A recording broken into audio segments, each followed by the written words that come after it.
Le mardi, c'est Zemmour. Bonjour Eric. Bonjour. Vous revenez ce matin sur la visite de François Hollande en Turquie, visite économique mais aussi politique, puisqu'en remettant sur la table l'idée d'un référendum, finalement le président semble relancer l'idée d'une entrée de la Turquie dans l'Europe. C'est le cas?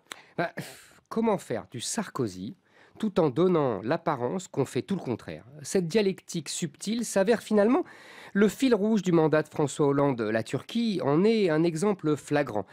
Sarkozy s'était comporté en goujat, ne restant sur place que quelques heures, claquant sans ménagement la porte de l'Europe au nez des Turcs qui attendent depuis 1963. Pas besoin de référendum sur la question, clamait Sarkozy, puisque les Turcs ne sont pas européens.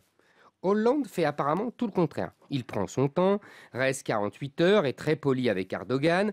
Dans les négociations européennes, la France ne dit plus non à tout.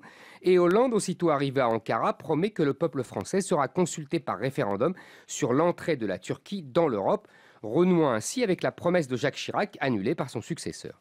En vérité, les socialistes ont toujours été favorables à l'entrée de la Turquie dans l'Union. Lors des élections européennes du passé, ils couvraient de mépris les malheureux qui étaient hostiles. Ils s'alliaient pour l'occasion à Chirac et à Juppé. Ils faisaient feu de tout bois.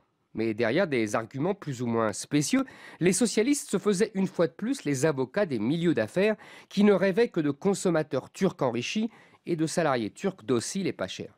Mais voilà. Il y a ces fichus sondages qui montrent que plus de 80% des Français se déclarent hostiles à l'entrée de la Turquie dans l'Union. À tort ou à raison d'ailleurs? Ne nous cachons pas derrière notre petit doigt, c'est l'islam qui est la cause principale de ce rejet. Le peuple français est bizarre, il n'y a pas que le business qui compte pour lui, il y a aussi l'histoire, la culture, les mœurs, la religion. Décidément pas moderne ces Français. Pourtant, nos élites lui donnaient la Turquie en modèle d'islamisme modéré. Les Français, pas si bêtes, avaient deviné l'oxymore.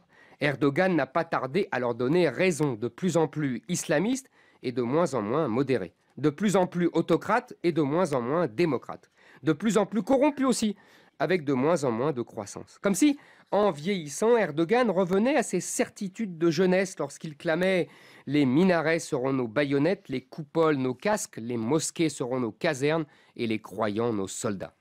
Le miracle turc est devenu miroir aux alouettes. Même les naïfs technocrates de Bruxelles et les chiraco-socialistes français ont fini par comprendre qu'Erdogan s'était habilement servi du levier européen pour abattre la puissance de l'armée qui était le plus ferme bastion de la laïcité, héritage d'Atatürk.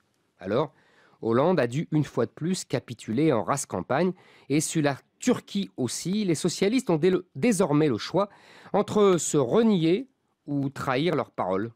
La routine, quoi. Éric Zemmour.